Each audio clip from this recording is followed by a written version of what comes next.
not a YouTuber. And I really don't feel like making a video right now, but I guess I will. Now, once again, I have to, LA's back to its scoundrel ways, and I have to clear some things up. That's how this corner of YouTube is. People don't want to attack your arguments. You know, and this goes into my whole debaters versus roasters thing. They don't want to attack your arguments, but they would rather attack you. Now, LA saw this keloid on my hand, you know, and which a lot of people have saw, because I made plenty of videos, you know, with showing my hands, showing my upper torso, things of that nature, putting my hands over my mouth, and I'm surprised nobody noticed it before. And that's what it is. He got a keloid, you know what I'm saying, mixed up with a wart. Okay, it's a flaw that I have, but when did I say that I was ever a perfect individual? You know, that I'm, my physical being is completely perfect. I never said that. But since these hard-headed black men, you know what I'm saying, can't debate you, they're going to find something, you know what I'm saying, to roast you with.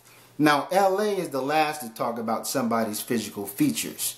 I'm like, this guy has bad teeth and he suffers from chronic ashiness. You know, we constantly see ash all over his knuckles and all over his lips and in his teeth. You know, he has a brown tooth at the bottom that's decayed that has to be pulled, and then he has teeth on the side that's missing when he laughs. LA doesn't like to get too far close into the camera. Now, these are things that he could have fixed.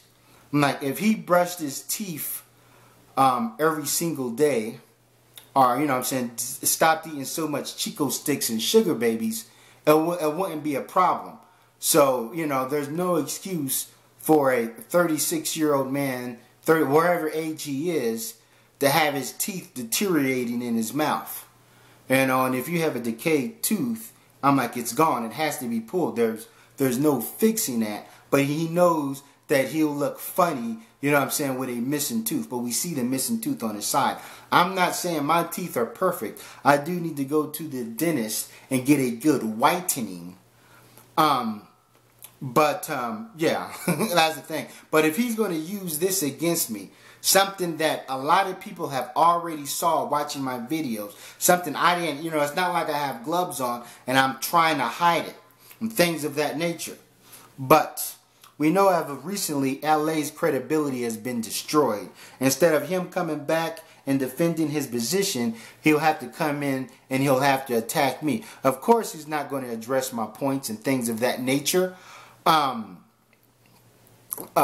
But, you know what I'm saying, he is going to, you know, find some character flaw. He's going to take the attention off himself and then put it on me. You know, I'm not the one that caused you to lose against Josh. I'm not the one that made you look like an imbecile. You made your own self look like an imbecile because you're not a debater. Now, the reason why I took that video down, because I wanted to reconciliate with Mike Millz. I was thinking maybe I'm being too rash. But then I was listening to the blog talk, because I didn't hear the show last night because I was busy doing other stuff. I'm trying to listen to the blog talk radio show, and Mike's making malicious lies. Now, the whole thing is, like, first of all, I don't have a problem with a white person participating in this corner of YouTube, but he has to face the repercussions of, you know what I'm saying, of what's going to come if he really wants to get his hands dirty. And the thing is with Josh, is like, especially when I heard him saying that he's going to go after wood grain, it seems like he's just wants to come here and be cantankerous. I understand that he made that video because LA called him out. But I was saying how Mike Millz had no problem with Rob Bryant, but he has a problem with well, he had no problem with Josh, but he had a problem with Rob Bryant. Now, he said to me in the comment section that he thought Rob Bryant was a racist. But, so how can he, but other people may think that Josh is a racist. No, Rob Bryant never came off as a racist. Now, Rob Bryant is a dude, a lot of people was digging his videos. Philly Just, Soul Sister, he made videos against Tommy Sotomayor and David Curl, and people know of him but you know, nobody had a problem. Now, Rob Bryant did make a controversial video about the N-word. In no way did Rob Bryant say that it's okay for white people to use the word nigger. And I'm like, he didn't say that. Mike Millz twisted that around. What he said was, he didn't say that, but what he said was like trying to have a discussion. And when white people come in and talk amongst black people, you know what I'm saying, race, things can get touchy. And I even kind of disapproved of that video. That's the thing. I'm not Rob Bryant's keeper. You know, it's not like with Mike Millz and Josh. I'm like, when Rob Bryant got into it with Mike Millz, it's not like I came in and I defended him. You know, I'm like, just let him go at it. You know, Rob Bryant was a dude that really barely made videos. He made a video once a month, and he don't make videos anymore, but a lot of his videos were about his favorite football team and what kind of beer he drank, and that, you know, he used to be in the military. Rob Bryant is a dude that you can look at his face and tell he grew up in an impoverished neighborhood. He looks nowhere near as you know, someone as privileged as Josh. Yeah, you know, you can look at Rob. Rob Bryant even said that he had he was a janitor by trade. You know, and that's that. But, you know, if Mike Millz had a problem with Rob Bryant being a part of this corner of YouTube, I didn't even really care. It's not like I ran to Rob Bryant's defense. I'm just pointing out how this is hypocritical. And then Mike Millz on the Blog Talk Radio show, shout out to RPJ, because RPJ, you know, he was trying to get RPJ to kind of slander me, but he didn't. Because RBJ was saying that there has to be more to it, yes. And then Mike Millz calls me a coward. But when Mike Millz went against the Wood Grain team, what he do? He called for backup. He was like, when he gets to Monty, he said that he said BST and LA, I want to squash beef. Let's get this dude off YouTube. Now, what's that?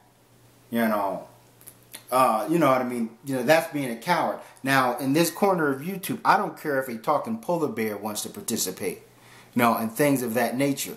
But I didn't have a problem with Josh, you know, for being a white dude on this corner of YouTube. We know there's white people here. There's white people watching the videos. And also, but I do have a problem with him co-hosting the show. I've never seen him, I didn't know he was co-hosting. Yes, I conversated with Josh, and I had, and I questioned some of the things that he said, because a lot of things he said was inaccurate, and I challenged him on it. Like when he said that Africa, like the worst part of Chicago is better than, it would still be better than any parts of Africa. You know, I'm like, that's a fallacy. You know, in certain parts in Africa, there's, people are designing video games. A dude by the name of Kimball Justice, you know, he made a video, a good dissertation about, you know, video games being designed in Africa, and not just South Africa, because we know South Africa is very developed. But Kendall Justice did a good video, and if you know that if people are sitting behind the computer designing software, that you know they have to have running electricity. You're pretty sure that they have water and they have the necessities of life. Not saying that they're in like a completely developed country like we here in the U.S., but they have to have something going on if they're developing video games. So things isn't as backwards, you know, as Josh would make it out to be. And in some of Josh's concepts about genocide, you know, like how everybody commits genocide, and I countered that. I'm like, okay, yeah, now people have went to war and invaded territory, but when you're dealing with genocide, when you have a plan like premeditated genocide, is when you have a plan and saying, hey, we're going to systematically wipe these people out. You know what I mean? So that goes far beyond, okay, I'm going to come to your land, we're going to take over, you know what I mean? We're going to kill anybody who resists us. You know, we're going to take your women and we're going to convert them and it's more like we want your people to think the way that we think. When, you know, and people will conquer land and get enough and that's it. You know, to get what they need. As with the white man, it's never enough. You know, there's a difference between just evasion and systematic genocide. It's like when Genghis Khan and the Mongoloids conquered Russia, Eastern Europe. You know, once they got what they wanted, that was it. They didn't go through all of Europe, you know, and they try to convert people to their side or their way of thinking. As if with whites, even if people do become Christians and things of that nature, that sometimes that's not good enough. Or if they learn English, they said, well, we want this land for our people. These people are going to be in the way. Then they create pseudoscience to prove that they're on a higher evolutionary scale, and that is their due diligence is to completely eradicate these other people because they're just way too primitive to even function right or learn the things white people can do. Like, there's nothing in their mind, there's nothing these other people can do to prove that they're smart as white people. Even if they can learn math and learn how to speak English, that'll say that, hey, that they're dumb, that they'll bring our society down.